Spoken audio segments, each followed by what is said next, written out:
Mr. President, Dr. Biden, Madam Vice President, Mr. Emhoff, Americans, and the world.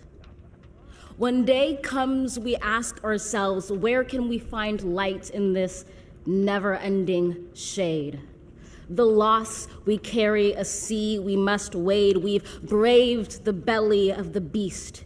We've learned that quiet isn't always peace, and the norms and notions of what just isn't always just is.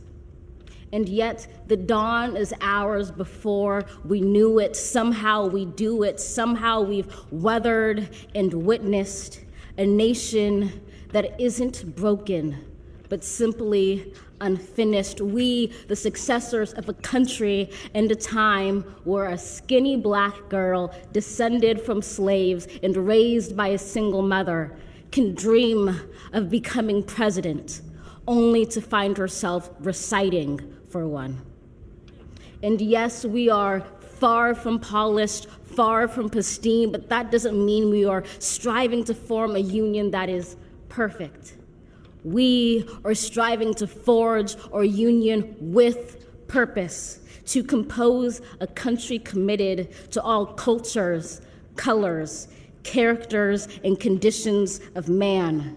And so we lift our gazes not to what stands between us, but what stands before us. We close the divide because we know to put our future first. We must first put our differences aside. We lay down our arms so we can reach out our arms to one another. We seek harm to none and harmony for all. Let the globe, if nothing else, say this is true.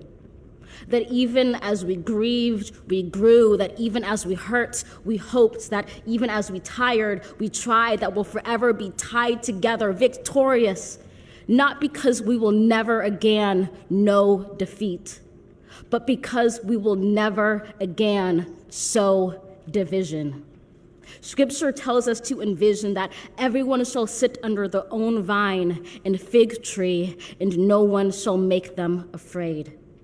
If we're to live up to our own time, then victory won't lie in the blade, but in all the bridges we've made. That is the promised glade, the hill we climb, if only we dare it, because being American is more than a pride we inherit. It's the past we step into and how we repair it. We've seen a force that would shatter our nation rather than share it, would destroy our country if it meant delaying democracy. And this effort very nearly succeeded. But while democracy can be periodically delayed, it can never be permanently defeated.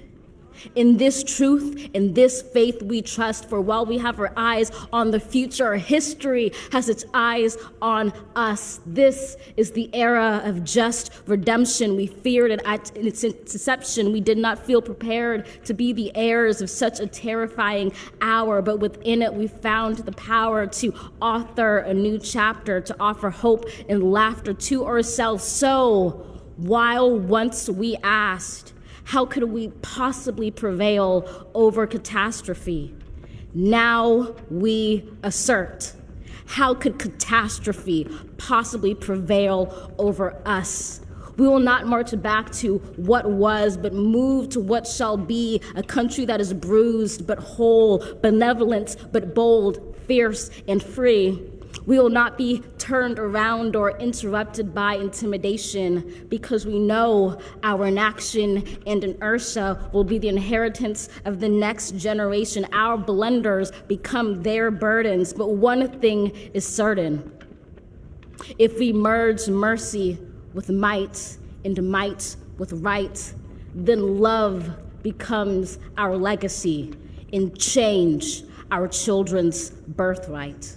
So let us leave behind a country better than the one we were left. With every breath from my bronze-pounded chest, we will raise this wounded world into a wondrous one. We will rise from the gold-limbed hills of the west. We will rise from the windswept northeast, where our forefathers first realized revolution. We will rise from the lake-rimmed cities of the Midwestern states. We will rise from the sun-baked south. We will rebuild, reconcile, and recover in every known nook of our nation, in every corner called our country. Our people, diverse and beautiful, will emerge battered and beautiful. When day comes, we step out of the shade, aflame and unafraid. The new dawn blooms as we free it. For there is always light, if only we're brave enough to see it, if only we're brave enough to be it.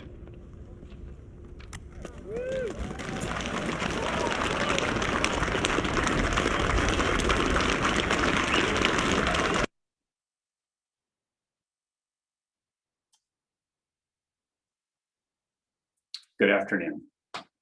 Good afternoon. Thank you for being here as we unpack and discuss that poem that you have just witnessed. Faye, I echo your amen. Thank you for being here in what we hope will be a brave space for us to consider some lines from Gorman's work in the midst of what's happening in the world where those lines were spoken. Tatiana Rebel, right, will share, is not joining us today. She's had a personal loss and is taking care of herself in the midst of that. And so we honor her good modeling of self-care in the midst of that, and we hold space for her in that as well. So as we get ready to dive in, the first thing I'm going to ask that you do is share in the chat where it is that you are dialing in from. And if you're on Facebook Live right now, you can do that in the comments thread there. Know that we are not keeping an eye on Facebook Live. It is literally Manal, Aaron, and me doing the Zooming and the public chatting and all of this stuff. And so we don't have anyone watching Facebook Live, but we are here in the chat with you right now. So we're glad for that. Speaking of the wonders of Zoom, part of the awkwardness that has been the last year is, first of all, you're just in our houses, so welcome to my house. This is also where I do church every morning. So every Sunday morning, not every morning, friends, I've just sent a mixed message there.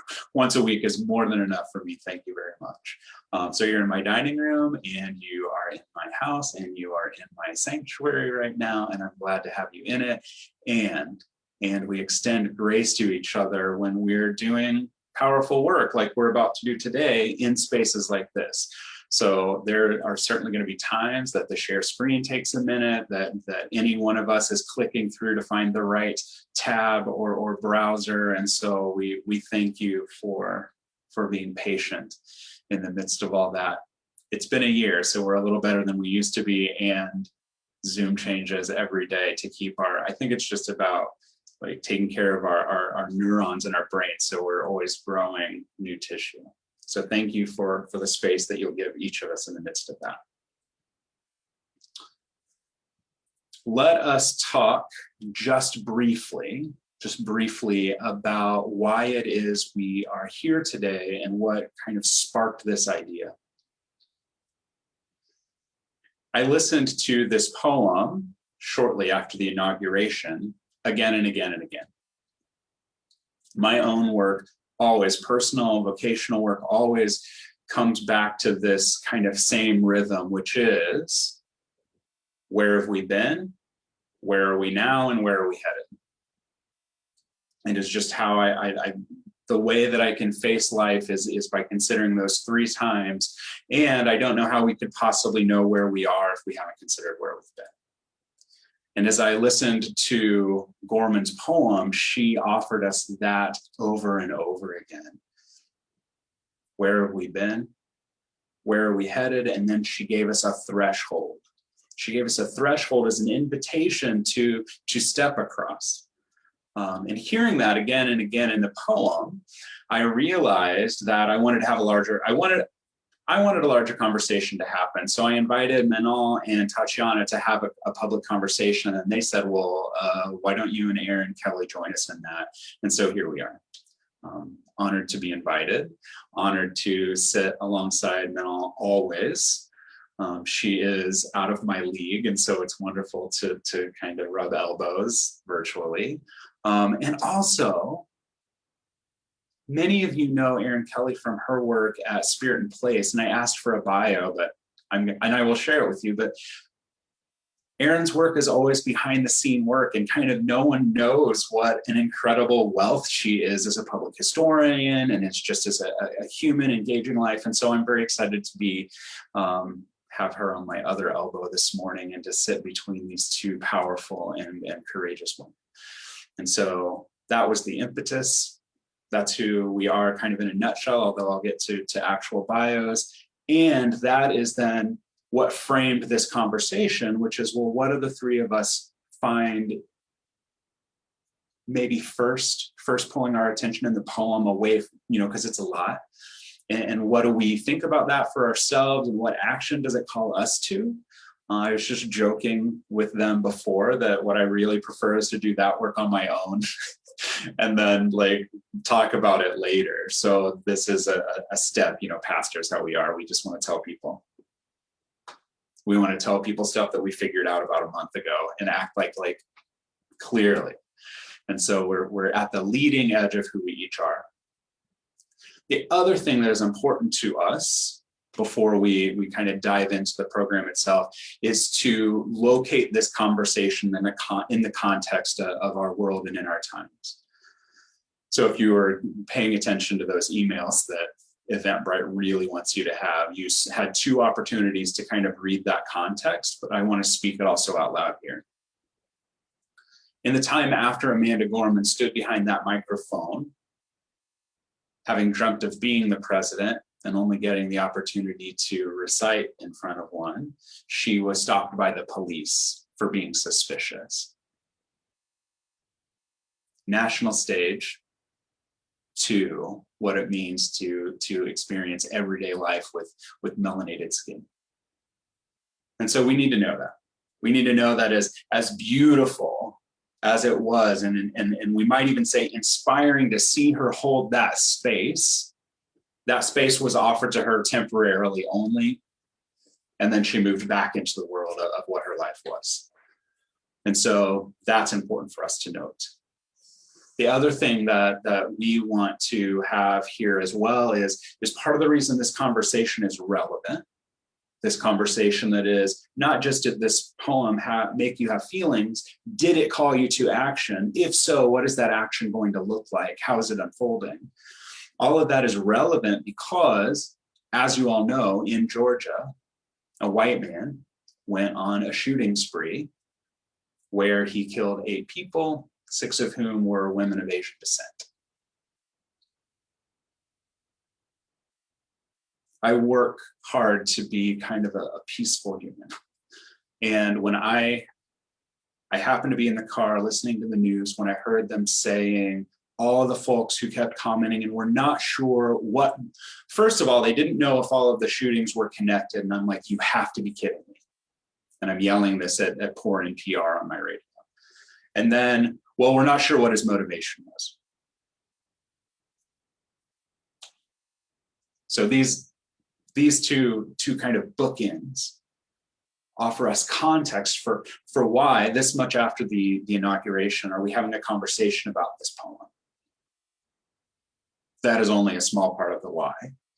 And that is why in those emails that went out in advance, we wanted to be very clear. This is not just, this is not going to be false positivity, toxic positivity that just celebrates how wonderful it was that Amanda Gorman was there. It was. It is to look at the context of our lives together, what we're facing, how what we're facing is different from the person next to us or across the street from us. And what does it mean to live in that context and be a person of action, a person of action in effort toward justice, a more perfect union, in effort toward all of that kind of prophetic visioning of Amanda Gorman in that poem. And so it would harm that work if we were to pretend that her prophetic vision is just what happened because she got to read that poem in front of the president. Really, we serve it best by recognizing where have we been, where are we now, how can we get there? And so thank you for being part of that. Thank you for being part of that very conversation. Good and wonderful and hard work that I'm so glad to be sharing with all of you. So I'm having one of the, here we go. So I want to share with you these just kind of brief bios of the humans whose words you're about to hear this morning, that you're about to experience. Manon Voice is a native of Indianapolis, as many of you may know, is a multi-hyphenate poet and writer, spoken word artist and film producer, hip hop MC, educator, social justice advocate, community builder, and practicing contemplative. Erin Kelly is a public historian, public programming professional, dog lover, beer geek, and voter. Erin Kelly is the program director for Spirit and Place, which is part of the IU School of Liberal Arts at IUPUI. Spirit and Place is a partner in this event with the church within who I serve, and Spirit and Place utilizes the power of arts, humanities, and religion to strengthen community and build a stronger sense of place. Besides its annual festival of events each November, Spirit and Place hosts a community dialogue series called Powerful Conversations on Race, which will resume later this summer. We will share some links at the end of this time together that will include more information about that. She is also an active member and past president of the League of Women Voters, where she advocates and educates on issues ranging from voting rights to redistricting reform. Kelly was selected as one of 20 recipients across the country in 2018 for Civic Saturday training by Citizen University and conducts these civic gatherings in Indy 2 to 3 times a year. And so it was that, in fact, that led to my reaching out to Erin and saying, can we do this together? Because this felt very, very connected with that work.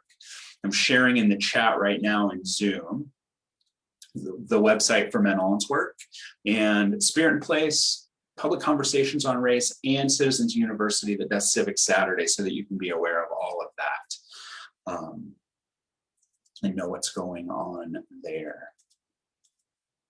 So what I would like, if you are willing, is to take a breath together.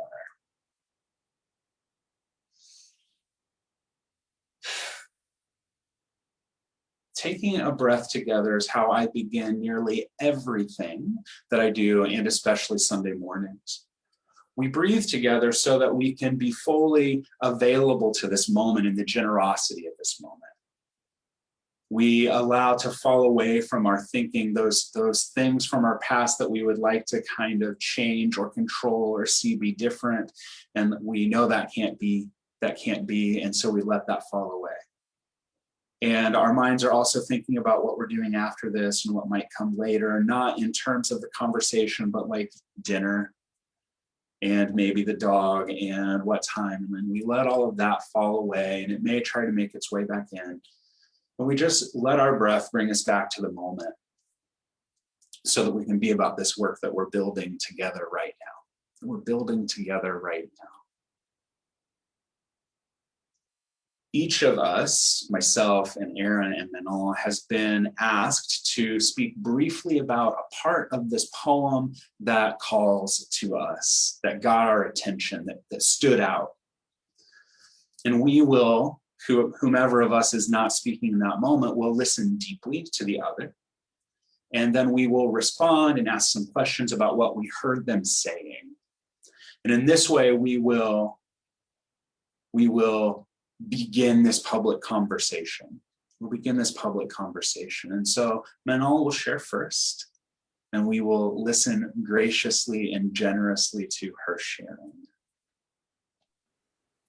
Thank you so much, Pastor Darren. Thank you for the introduction. And just thank you for setting the tone for this space. And thank you all for coming far and wide. It is such a critical moment for us here. And as we are living in the early days of a new presidency and a new chapter, I believe that it's such a timeliness that presses upon our being together today. So I would just like to start at the beginning of this very, very powerful poem that we all either had the chance to witness or to hear about, and even reflect on, and then think about our place in our unique and particular call to action. And so the beginning starts: when day comes, we ask ourselves, where can we find light in this never-ending shade? The loss we carry, a sea we must wade. We've braved the belly of the beast. We've learned that quiet isn't always peace.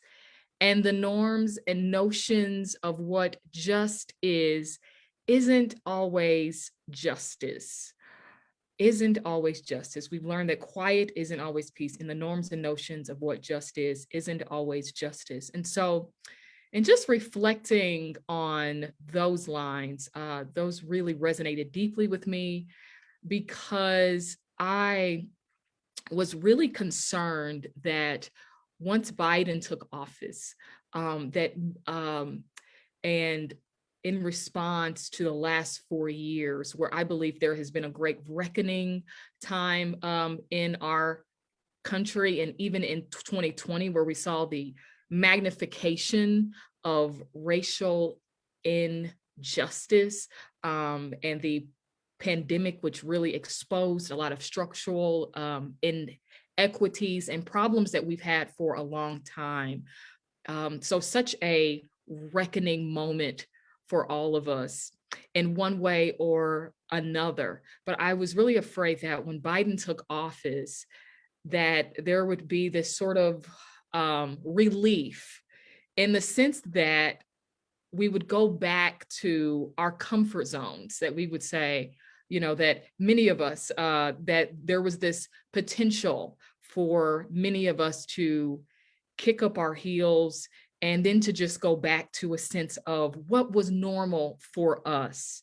And I know that I often heard growing up, there was this stigma that Americans are too comfortable. And when we feel comfortable, we don't leave our challenge. I mean, we don't challenge our comfort zones, that we don't become civically engaged, that we don't stay awake to what's happening. And so I just remember this sort of feeling like, are we going to stay awake? Are we going to keep paying attention? Are we going to keep working and laboring for justice? And what does this mean? That quiet isn't always peace, and the norms and notions of what just isn't always justice. And so when we think about that narrative of, if things are going well where I am and in my four walls or on my side of the city or in my neighborhood, then I'm fine. And that I don't have to worry about what's happening across town, that I don't have to worry about the people in this other racial group or this other ethnic group or people who identify differently from me, because everything is okay for me. And so even what we think justice may not be justice for someone else. It may not be justice for the person who is experiencing a whole kind of different reality. So these lines, I feel like, are really challenging us to think about that, are challenging us to think about our own individual norms and notions of what just is. And is that really justice for someone else? And I think that there's also this underlying exploration around what equity means. And so equity and diversity and inclusion and accessibility, these are words that as we are doing this work, that we hear more and more often. And I think even people have different understandings of what even equity means. But equity isn't everyone receiving the same thing. It's actually everyone receiving in proportion to what they need. So going back to what are our norms and notions of justice may not actually be just for the next person. And we can even go back to the beginning, the inception of this country, when the Constitution, right? When it was being written, I was considered 3/5 human. I was considered 3/5 human. My ancestors were 3/5 human. So for some people, that Constitution was just for the people who could benefit from it. But for people that looked like me, that was not justice. And so what does it mean? And I think that this poem, I love that it starts out with that, because it just goes right into this sort of punch, and us being able to really dig deep into what have our historic notions of justice been? And has justice really been just for everyone? What does equity really mean? When we look at it and when we actually start to live it, when we actually start to live that out. So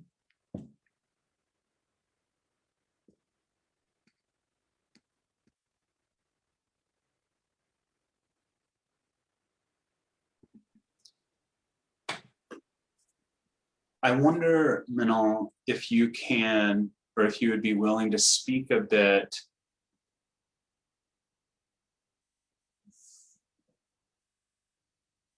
about where all of that consideration meets your work.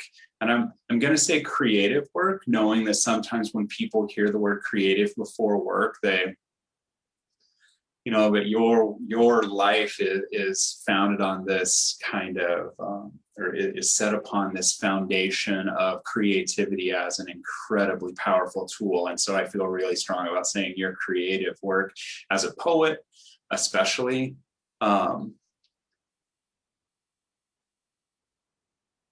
My experience of your work is that it lives in that context all the time. And I wonder if you'd speak a little bit about Gorman's making those choices at the beginning, maybe paralleling your work, and how it might move you forward in a different way because of this kind of reflection. yeah, sure. So my work has, I feel like historically, the spirit of it has been the intersection of arts and activism. And I'm going to reflect on a line that I use all the time in my work that comes from Audre Lorde, who says that poetry is not a luxury, that it is actually a vital part of our existence as a Black woman. I fell in love with poetry at a very young age. And then as I matured and evolved, and I met the world, and I encountered sexism, I encountered racism, I encountered white supremacy, I encountered classism. I felt like I didn't have a choice. I could not be apolitical. That my work was really based off of my own existence.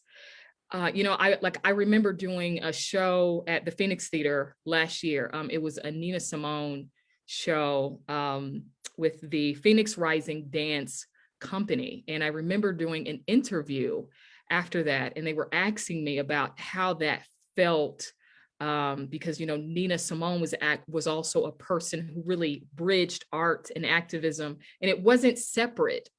And a lot of the Black writers, there was not this separate reality. Their work confronted what was happening because their lives were at stake, because they were living every day in the real threat in real time of what it means to be Black in this country.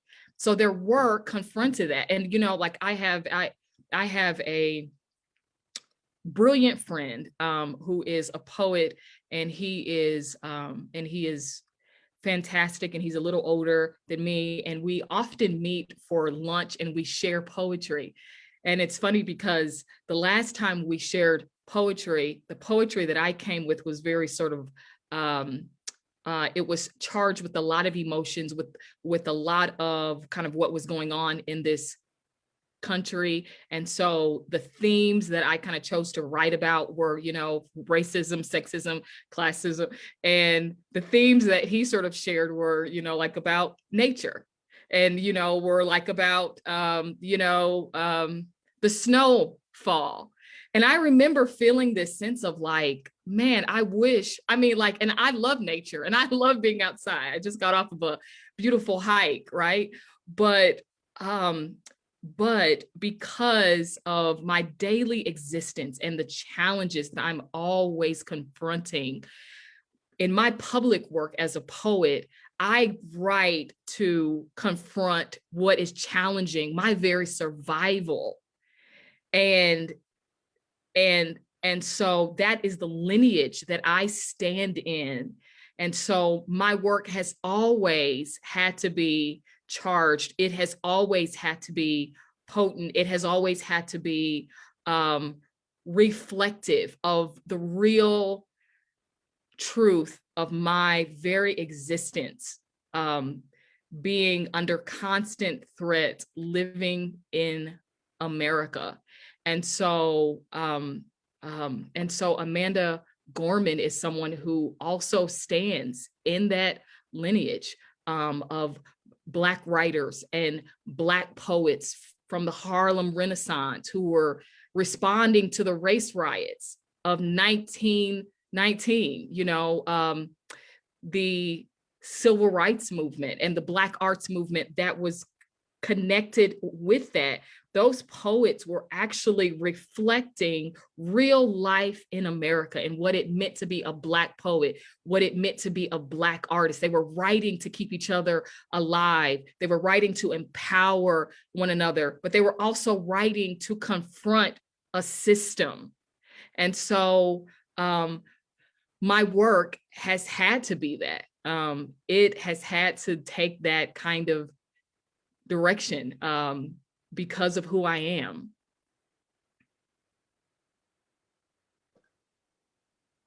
One of the things that has struck me about Amanda Gorman being stopped by the police is that, you know, kind of the general imagining is that they just didn't know who she was, right? Especially, I think, for white folks who are like, well, if they'd known who she was, because first of all, shouldn't matter. And second of all, we just imagine like fame will protect, right?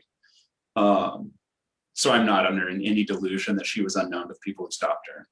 And I'm not under any delusion that there wasn't a huge swath of this country who heard her poem, who was not near as excited as I was about it, or as those of us gathered here, right? Yeah. I think that especially for white folks, we want to presume that the racism in this country is accidental. And like folks have to work really hard for us to think that and to finally understand, like, no, it's very intentional. White supremacy is very intentional, and that's the reason that it is thrived. It's not just this thing that's kind of somehow lived under a rock and we don't, right? Because I benefit from it every day. I benefit from it every day. And so it would be so easy to hear your work, be aware of what you're pushed up against, and not recognizing how on the line you are every time you recite, every time you write, every time that you perform, right? Because I mean, you're pissing people off readily. Then I got the job, yeah. And sometimes we let poetic language make us forget that, because it allows us to understand something in a different way. Mm-hmm. Mm-hmm. And we have to understand both of those things at the same time. Mm-hmm. Yeah. Mm. Yeah. Yeah. And just like you said, like it's getting past just the feelings of poetry.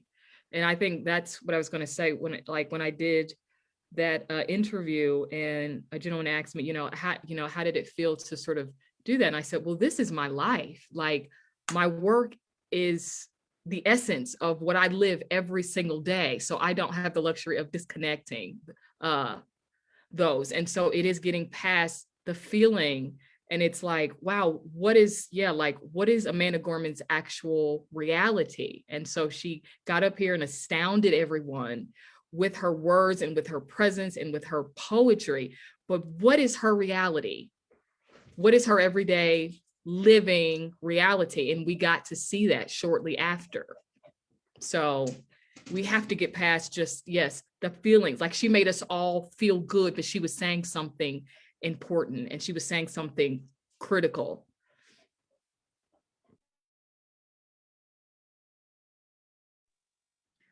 Can I jump in real quick?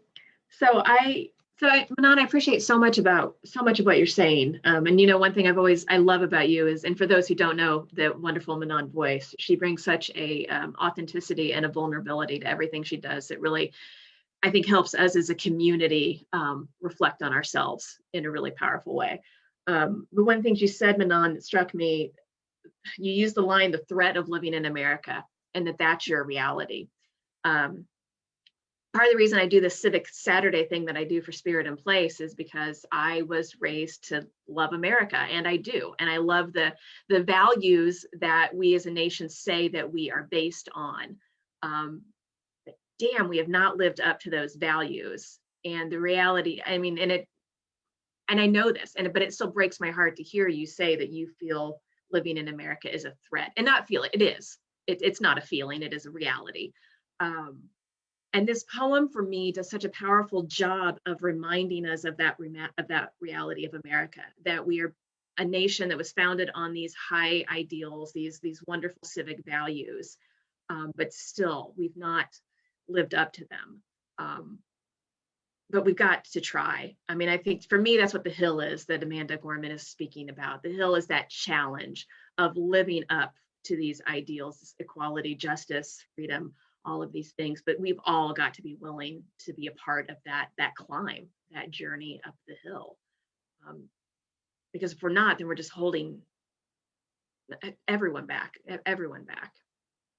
So I know when we first got together and started talking about the poem, there were many parts of this poem that jumped out at me. As Darren said, I'm a public historian by training, so my ear was clued into.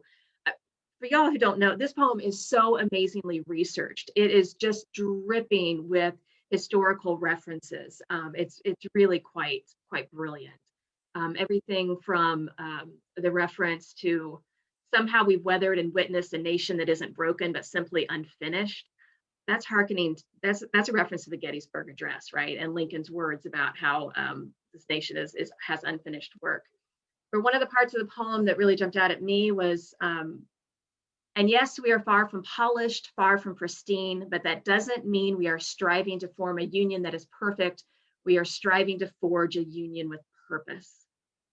The perfect reference is to our Constitution, we the people to form a more perfect union. And that's a whole other conversation about who is we and we the people.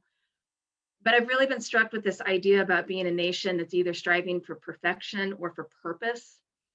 And particularly as I think about this poem and how to apply it to my own life, I know I get paralyzed with the idea of having to be perfect. That's just the paralyzing thing to me. We're told oftentimes we need to be perfect at something, but that's too high of a hill to climb. But this idea of striving for purpose is challenging. It's very, very hard to do, to live a life of purpose, but I think it is at least possible, and more possible than this idea of perfection. And for me, this idea of living in a country that is built on purpose means, going back to what Manon said, better defining what some of our values are. I mean, Manon, you were speaking about how really when it comes to things like freedom and equality and equity, man, we disagree on what these things mean. Like, I think we as a nation, we as individuals need to talk more about what these values mean, come to some sort of, if not agreement, but at least some sort of shared consensus on what it means to be a nation that's really built on equality and freedom. And if that's our purpose, if we can better define these things, then I think we can work smarter and more collectively towards creating a purpose that moves us up that hill. I'm mixing metaphors, I know, but I've just really been struck by that idea that I want to be a citizen who lives based on a shared purpose with all of you on how to get to America, the city, the state, whatever, to a better place, than someone who's constantly striving for perfection because I'm going to fail. Because, right, perfection is not achievable.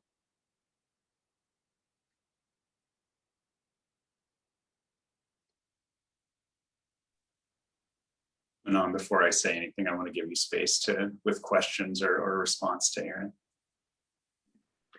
Yeah, thank you. Thank you so much, Aaron, and thank you for sharing your own background too. And like when you were saying, you were someone who was, just thinking about our American values, and that you were someone who was raised to love America, and sort of as a historian and thinking about our purpose, how do you think that people can sort of reckon with history, or what has to happen kind of like for us to be able to kind of reckon with history and not ignore history and not ignore that when the purpose, right, of this country was first forged, that there were people who were left out. And so that does mean a redefining of American values. It's actually, like it is. And so like, it's like, how as a historian, do you see that, that we can invite people to just reckon with that truth? Because I feel like that there are a lot of people, or, I remember last year seeing on Facebook, and there was somebody who said, and she said, I didn't know that America was the country it was until this year. And she said, yeah. And so she was someone who kind of, like you, was sort of raised to see just like America in this sort of beautiful light and the manifest destiny. And so she had one view of it. And so when she thought of like liberty and equality for all, and that being our purpose, she thought, okay, yeah, like this is who we are, and everybody is included. And so she had this sort of moment of reckoning for herself. So as a historian, how do you hold both of those truths together, of where we come from and where we're going, and that both of those actually have to meet for us to be a nation that actually does have purpose? So I should say, like, my background is a public historian, but for people on the call, like, I don't teach or anything, but I really do think that historians, whether they're academic historians, high school teachers, public historians, I think it's our job to do a better job, frankly, of explaining the fact that we've all heard the adage, history is written by the winners. It really, truly has been throughout all of human history. History has been written by the winners. So to understand that what you think is truth in historical terms is one interpretation based on people who wrote that truth coming from their own, their own perspective, their own biases, because we all have them. There is no such thing as objective history.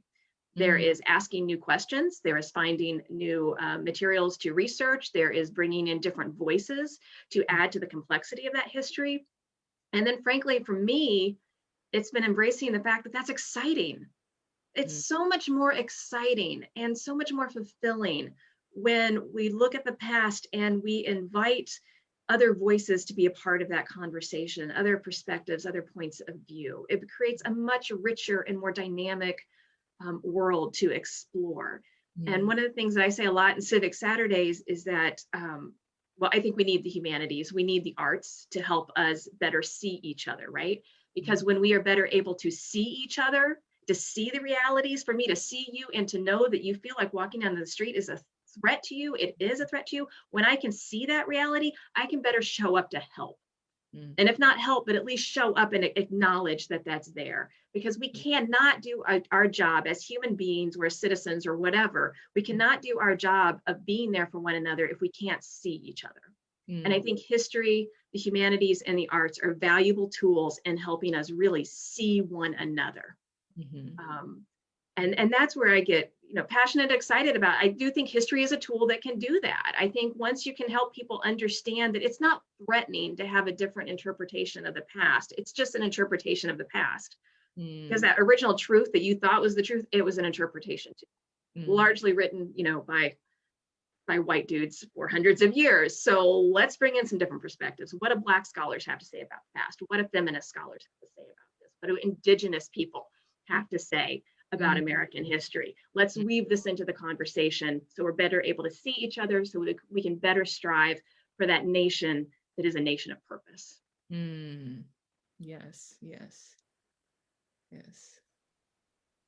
I hear in that purpose as well this echo of a line from Gorman's poem about no longer working to be divisive, no longer, letting that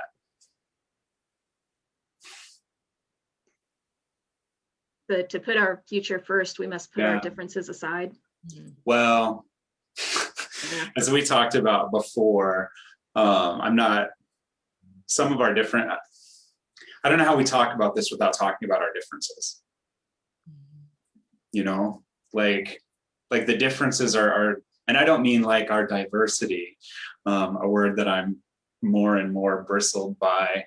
LaShonda Crow-Storm said, whenever you say diversity, I'm always curious when you like diverse from what?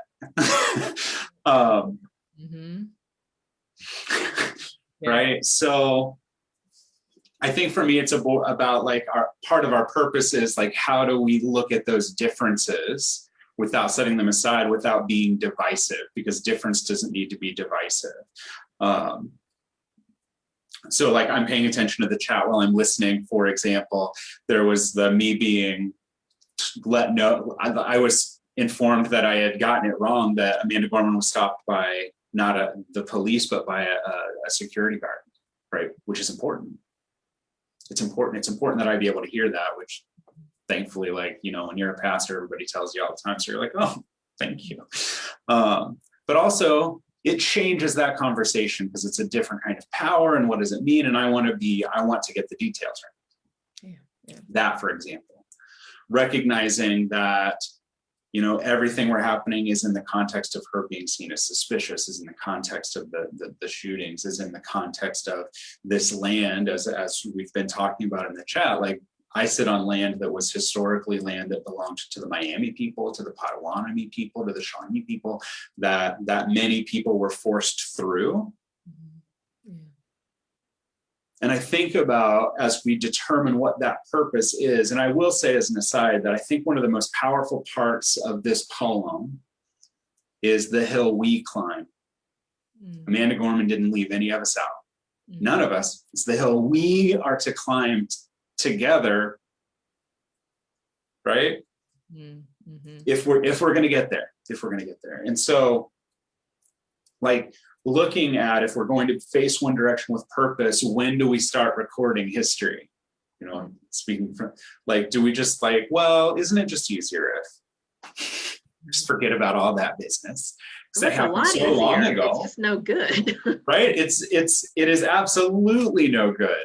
And so, like, that's kind of where we want to be like, well, I spoke this morning in our service about when instances, I don't have a good word, when tragedies like what happened in Atlanta happen, like there's always this kind of, well, not all white men, right? In the Me Too movement, not all men. Because when we are most proximal to the perpetrator, we want to distance ourselves from them. Right. So I want to be like, well, this guy, it's not true. Right. Like we know statistically, like, no, that's actually pretty on brand right there, what we're witnessing. And so I've been thinking a lot for myself about, well, how do I truly distance myself from that? How do I get as far away from that as possible? And it's in conversations like this, it's in being willing to step back. For me and my identity, to step back and say, I'm going to do some learning so that my actions are informed, right? I'm not going to ask folks to do the work for me. Like, you don't have to teach me a thing. There's an opus of material available, right? So I distance myself from that by acting for this other thing. And so when you were speaking here, and just that being reminded of how powerful I found that title, that we are doing it together, and how that turned into the title for this event, which is, well, if we're going to do that work together, we're probably going to have to do some unpacking, because we can't carry all this up there with us. No. Right? Which doesn't mean unpacking the historical perspective or context. It means unpacking, like, oh, this isn't church, I can talk what I want, unpacking our bullshit, right? Like, how do I get out of my own way so that the hill is the hardest thing I'm facing, but not my own ego, my own kind of perfectionism, because I suffer from that as well. Like, I must do it right. You know, it all has to be done right. And especially now, because like, it's being recorded, so I have to get it right. And Faye has put the exactly it. White men have to stop violent white men. And me just saying, well, I'm not like them. My grandma used to always say, this is kind of, she was a judgy lady, I liked her for it. My grandma used to always say, you're no better than the worst person you hang around with. And so when I think about, right, like, I have that, I could be like, well, but I'm gay. So that makes me different. But Res Momentum, such incredible work. It's just like, whatever kind of else you have, like, there are gay Black men, there are gay, like, get over it.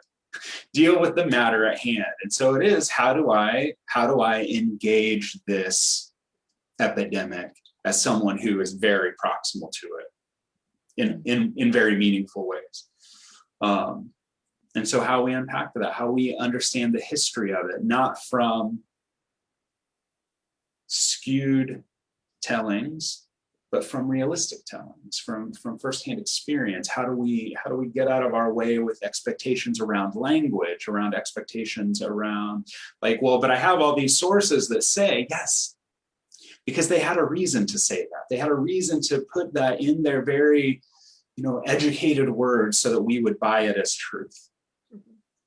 Well, that's one of the wonderful things about poetry and the arts, right? They help us cut through some of that and help us see.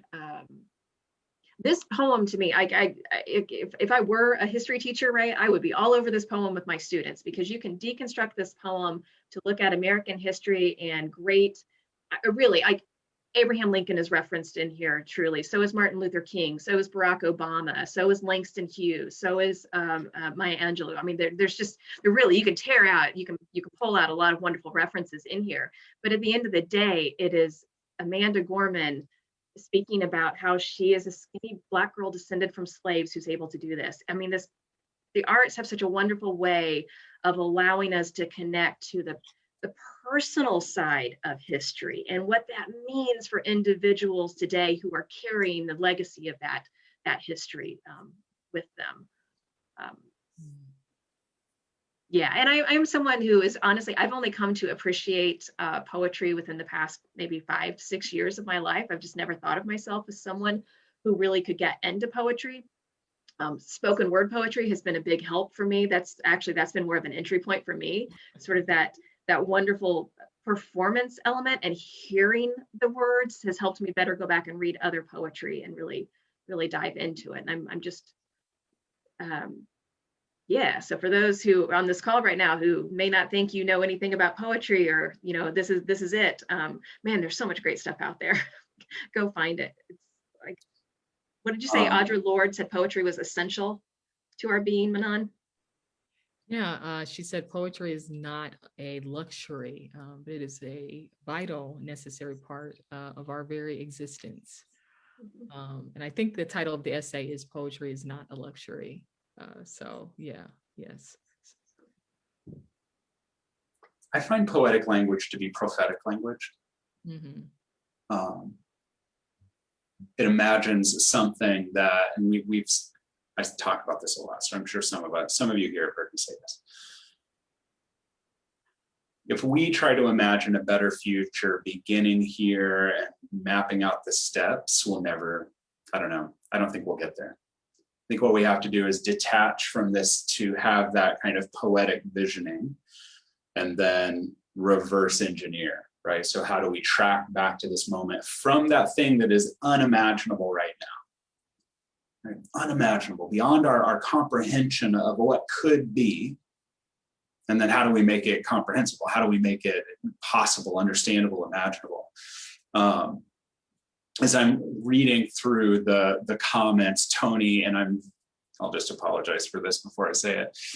Tony Wiederhold, maybe that sounds like a V, that W at the beginning, has pointed out that part of the problem is an unwillingness to look at the core values and assumptions that define what America's current purpose or MO is. It's not that America does not have a purpose, it's that it needs a different purpose. And I see that rooted in some of the other comments. One that I noticed is Rosemary Bobo Woods pointing out, like, the original intent of the Constitution was exactly what Manon was talking about, right?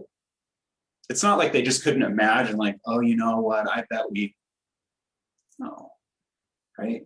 And we hear this from great thinkers over and over again, from psychologists, from historians, is that the biggest threat that folks who look like me perceive in the world is we expect everyone's going to act like empire. We expect everyone is going to act like a settler, like a colonizer. And so we can't fathom a world of equity. We can only imagine a world where someone treats us the way we've been treating other people. And so that original purpose is what's so terrifying, I think, for so many people about this kind of idea, this kind of dismantling and undoing, and how do we build something new in the midst of, and you get it. You get it. And I saw also a comment about, and I wonder, Aaron, if you, I don't care who talks about it, this idea of history not being, I want to roll back, being respected and statues being torn down, about respecting history as a different time that demands change. And so I have plenty to say about that, but I would like to hear from either of you more than myself. Oh, well, I think again, it goes back to understanding that history is not objective, right? History is a subjective process, because every historian, first off, historians are showing their bias by even choosing what subject they want to study, and then upon what period of history. And then from there, they are choosing which sources they want to look at to interpret. And then they are putting their own, interpretation on whatever they're writing. That is the process of history. I'm not making that up. That's nothing inflammatory. That is what historians do, right? They interpret the past based on the sources they choose to look at and how they choose to interpret them. I think when it comes to things like honoring statues, honoring the Confederate flag and that kind of thing, well, you actually you need to go back to history, and you need to look at why those things exist in the first place. And they are tools of oppression. And if we as a nation really do want to say we have a shared purpose, shared values around equity and equality and freedom, then are these really symbols that help us achieve that purpose? Or are they holding us back? Are they actually causing, traumatic harm to people who walk by them every day and who know that they were put up to make them feel inferior? It's more important to, I don't think we should here's the thing. I don't think we should melt the statues down and never talk about them again. I don't think we should burn every Confederate flag and never talk about it again. That's part of our story of who we are. Does it deserve to be on display in public spaces where I know it harms others? It's more important to me to have an America that is actually trying to fulfill its values than to have an America that simply clings on to the past because of some misguided sense of obligation. And then that's an obligation to whiteness, right? I don't have a lot of sympathy for the whole statue flag kind of stuff. Yeah, I think that statue conversation always has to include when were those statues built. Yeah. Right. And why were they built at that time and where they were. And it wasn't. Most of them went up in the mid 20th century. Yeah, it was about they're Jim Crow. They're tools of Jim Crow. Yeah, it's about saying don't get uppity. Yeah. Right. Like just so you remember. Right. Mm-hmm. Haley has added this line that I love as well. It's the past I hate when you move on me, Zoom. It's the past we step into and how we repair it. And I mean. And can I just say, that reminds me of a wonderful line that Manon Boyce said to me last year in the Spirit Place Festival about how the work of reconciliation is the work of repair. And that and then, so I'd love to hear Manon talk a little bit about that, this idea of reconciliation and repair and things we need to do to repair. I'll put you on the spot, Manon. Yeah, so just this idea of, reconciliation, and it being a term that's used in a lot of the circles. And when we think about that term, it is a very charged term, which sort of means that we were together at some point and then something happened. We had sort of like a falling out and let's come back together and reconcile.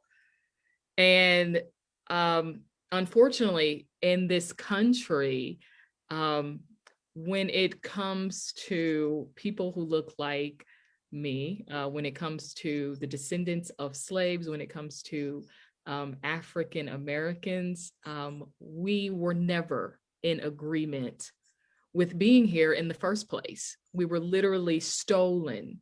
We were stolen and we were brought here as chattel to literally become the property of property owners, of who the Constitution was written for. And so when we talk about reconciliation, let's come back together. That term isn't quite befitting. It doesn't fit. Repair then says reconciliation isn't possible if we were never together to begin with. But what I can do as a person who benefits from this system is I can start taking steps, right, to then repair or to then change a system where I have benefited and then someone else has been left out. So that's what I can do. That is the work that I can do, is that reparative type of work, the reparative justice that says, okay, we were never together quite to begin with. We never started out on the same playing field as equal. But what my own personal work is then to dismantle a system where I have benefited and then someone else has been excluded. And that is the personal repair work that we all have to do. And that is contingent on our social location. And so Darren's work looks different from Aaron's work, right?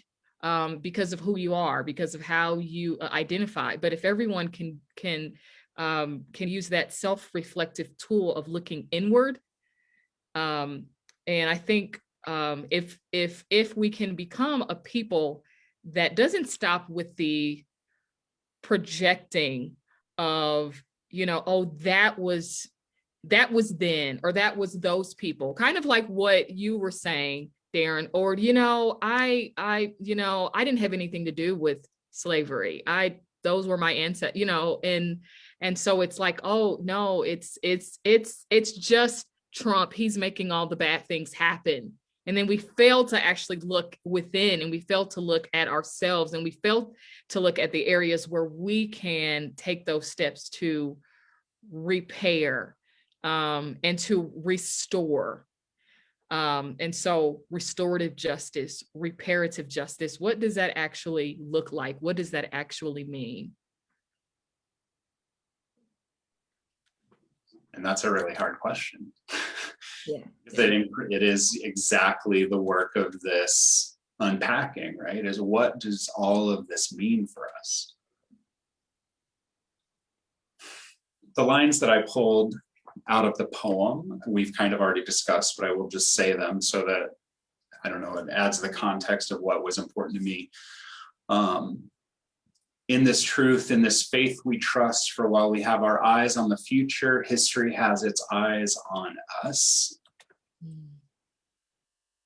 She described the truth and the faith above that, and I left it out purposefully, because I suspected we would start defining that together, and we have, and I want us to kind of always know that those things are shaky if we don't ask enough questions.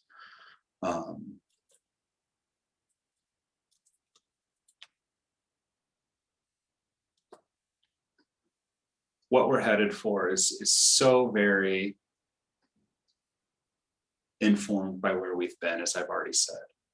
And Pam Blevins-Hinkle commented about this idea of prophetic vision, and starting there and move, kind of planning backward what it looks like to get from here to there, being a both and situation with our daily incremental change. And I think that's absolutely true.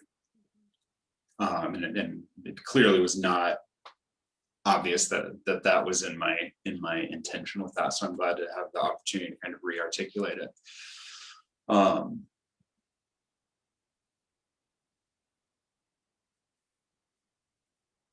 In advance of when we were setting up today, we were talking about, Erin was asking me permission to ask what I think in the context of being a pastor, because she knows that I'm often I just leave that out because people make up a lot of story about me based on the fact that I'm a pastor. And I always like to let you get to know, and then you can kind of be like, oh, because it's just less jarring, I think. And at the Church Within, we look at the Jewish idea of tikkun olam quite a bit, and this was my answer to her this morning, and I'll share it here because I've not, done my bit the way we had planned. Tikkun olam means healing the world, and there's an incredible teacher, Dr. Rachel Naomi Remen, whose grandfather was a Kabbalist, and he said tikkun olam is healing the world that touches us. Healing the world that touches us. And so in my work pastorally and our work congregationally, our focus always is making certain that we're letting the world touch us.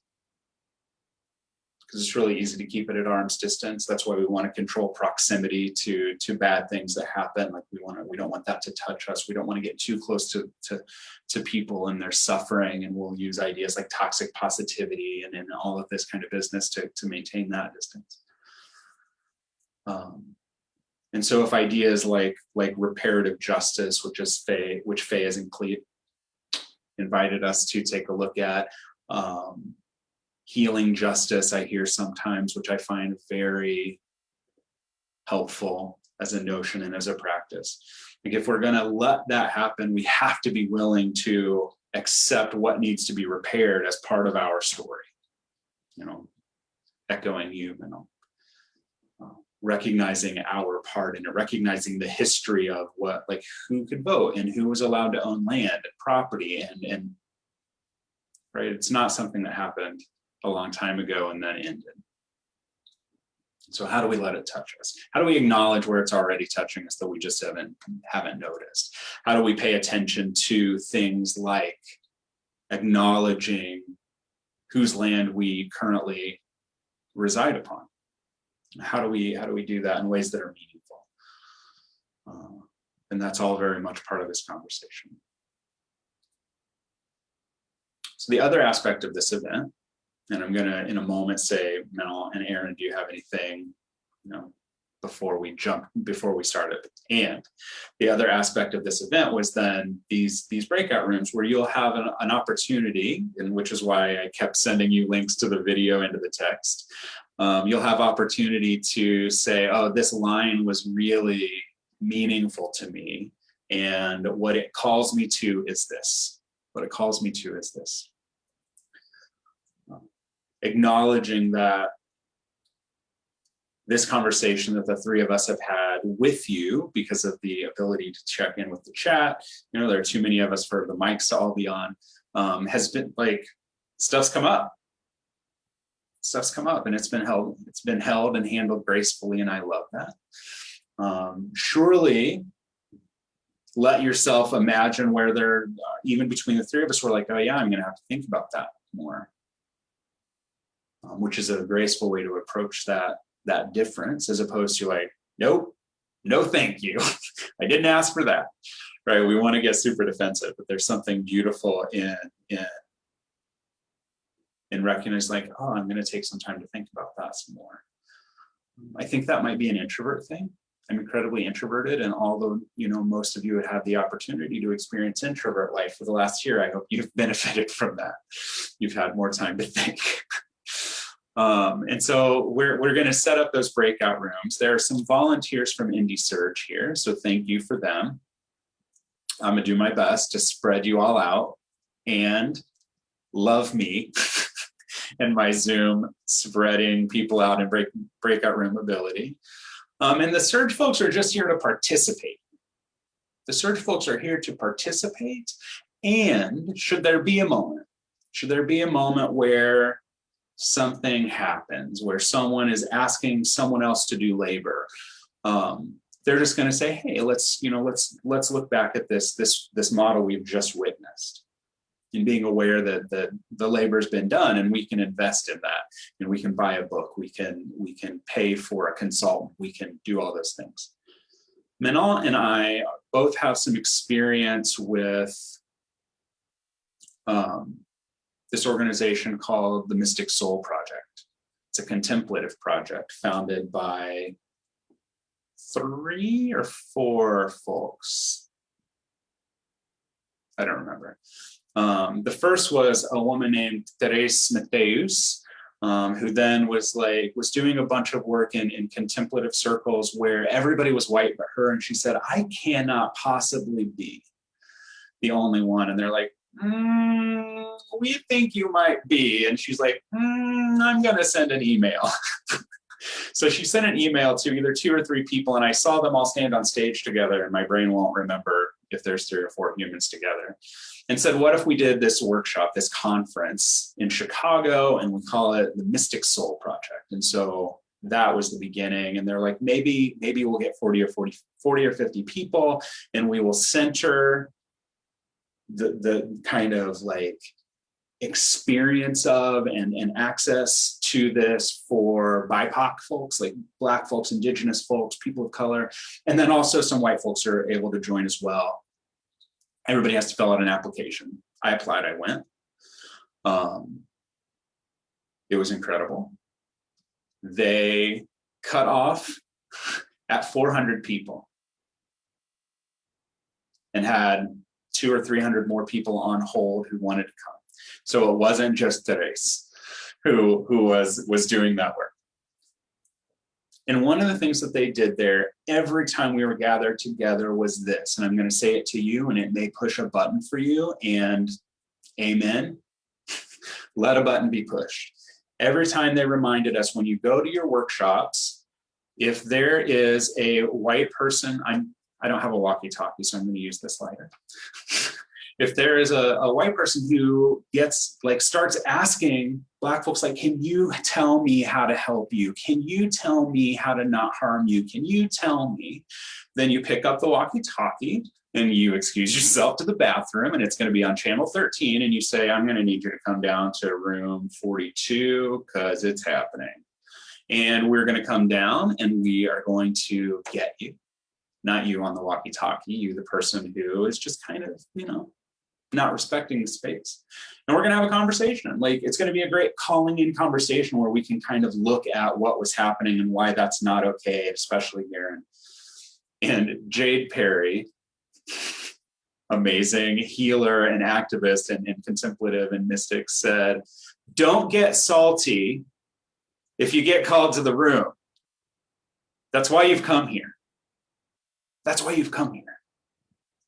And so if you are in a room and there's a surge person who you won't know, because we didn't ask them to wear their badges, not today, don't get salty. That's why we're here. That's what makes this valuable, meaningful, challenging conversation, is that part of this dialogue includes checking ourselves, unpacking, so that we can actually climb the hill together instead of standing at the bottom of the hill, talking about it. So I want to be clear. I will be even more explicit. So Manon spoke about that part of the beginning of the poem at the opening of her sharing, and how that established the history and kind of took us out of this fear that she was having as a Black woman in the United States, with thinking now Biden's president and everyone's going to think everything's fine. Just going to go back to sleep, right? And so we talked about that, and that was a really nice, really kind of good conversation, I think, and it was meaty.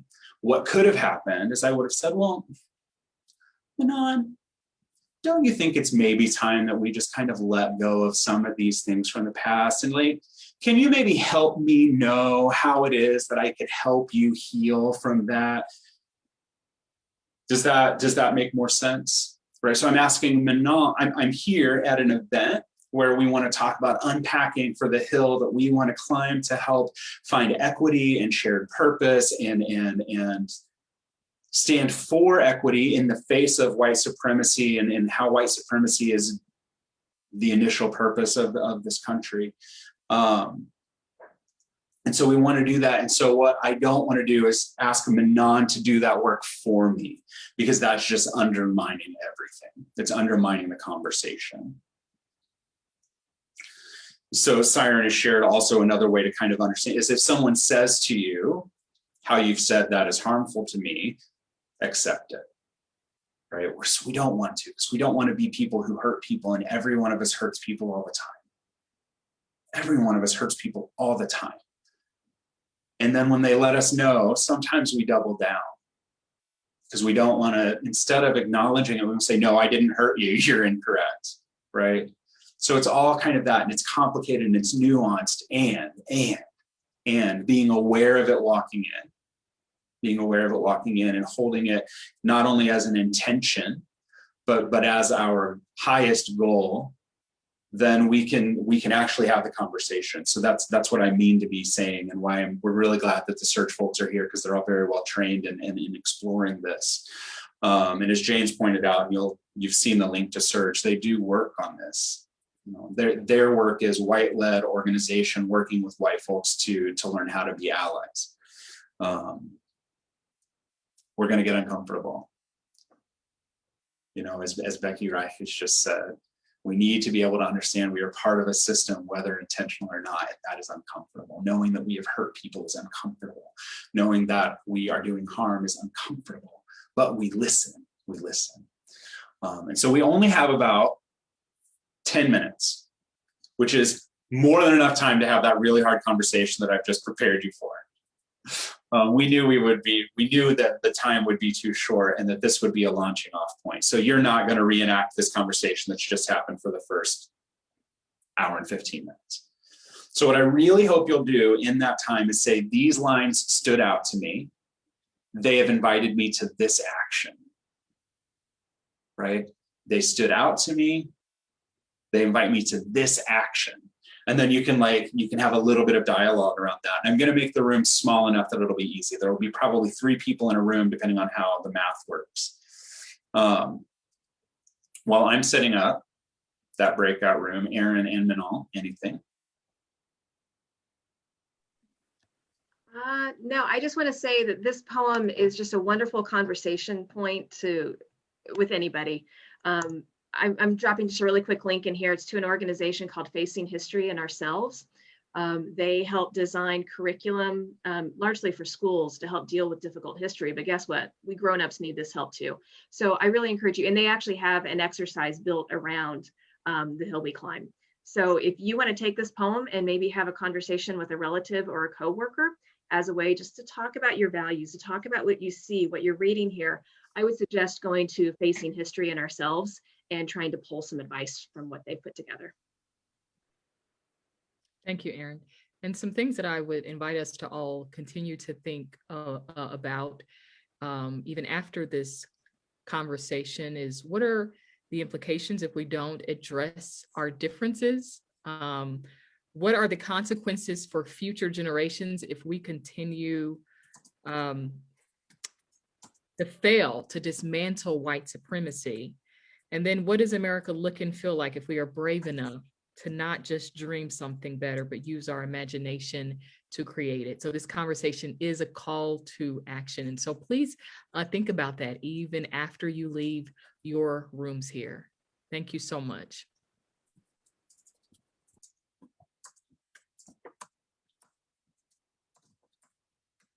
Paraphrased what you've just said as quickly as my little fingers would go, Mental, and put it into the chat. And I also put the link to Tatiana's resources in the chat because I don't want those to be left out just because they're not here. And I'm now breaking you in. I'm creating the rooms. I see. Not everyone was excited about it. So I'm creating the rooms so that there will be 3 to 4 of you per room. And you'll go into those as you see fit. If it should happen that there's a room that only has 1 or 2 people in, I'll probably move you around a little, so get ready for that. It'll be jarring and unwelcomed, and it's the only way for it to happen.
for the folks watching on Facebook. We are at 4:30, and I realize you've just been watching me figure out the internet for the last 10 minutes. Folks are still in the breakout rooms. I'm about to send them a message letting them know that we'll take probably 1 or 2 more minutes in there, and then we will show them the slide that you just saw if you're still tuned in. And you'll notice on Facebook that I put a lot of links to things into the comments.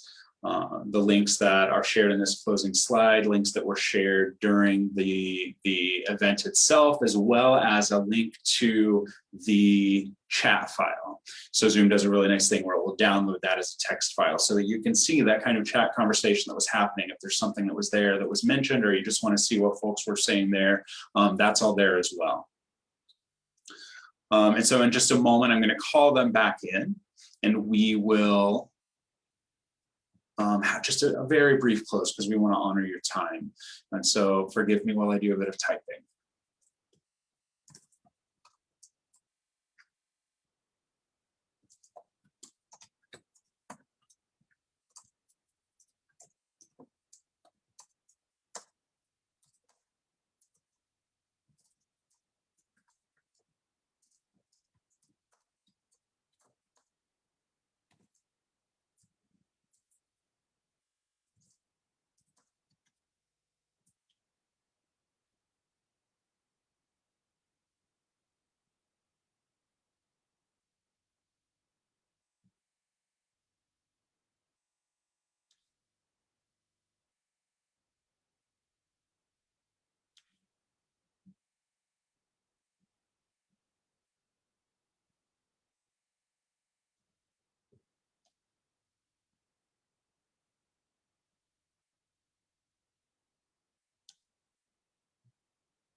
As you are filtering back into the main Zoom room, you should be seeing my screen share, which has a list of resources. And as soon as I stop the screen share, I'm going to click enter in the chat, which will put all of this there for you. You can also find a recording of today's conversation in Facebook Live. And in Facebook Live, I have put all of the links into the comments. So while you were having that breakout session, so that those things are there.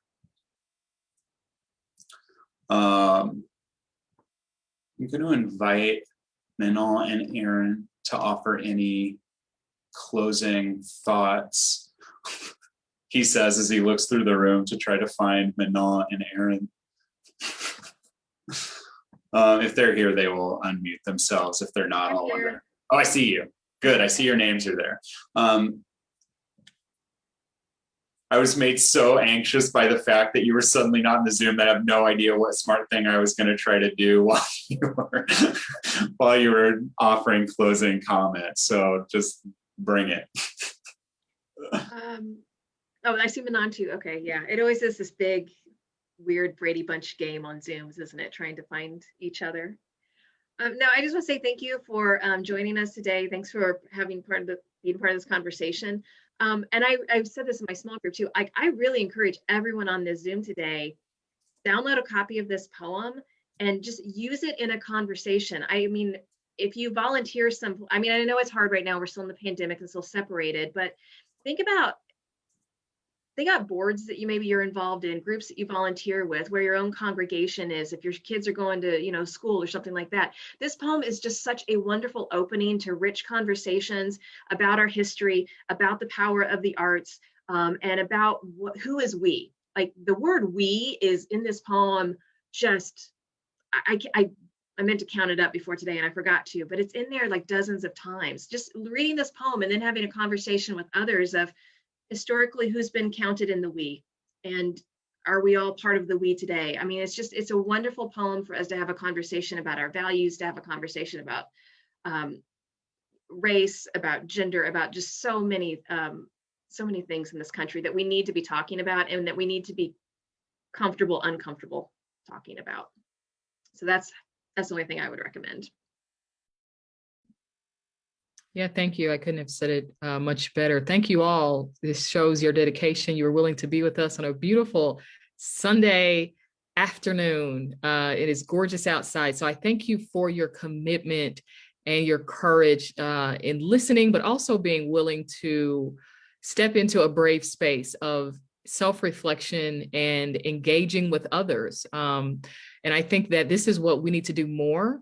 So what we modeled today, just like Aaron said, yeah, I just want to echo, do this do this with your families, do this with your children, do this with your parents, do this in your churches, in your yoga centers, in your schools, in your boardrooms, having these hard conversations. We can no longer avoid having them. These are the conversations that help us to really identify what our values are and to talk about how we move forward. So thank you all for being willing, and thank you so much, Pastor Darren Chittick, for being the visionary for this event this afternoon. And thank you so much, Aaron, for your knowledge and for your labor of love in community. Blessings to you all. Thank you, Manon, and thank you, Darren. Thank you both, and thank you all for being here and for staying for that breakout conversation and for all that I trust will happen from here. This wasn't the beginning of anything and it wasn't the end of anything, and I'm so glad to have been part of the middle of it with you. Have a good rest of your Sunday, friends. Get out there and enjoy that weather.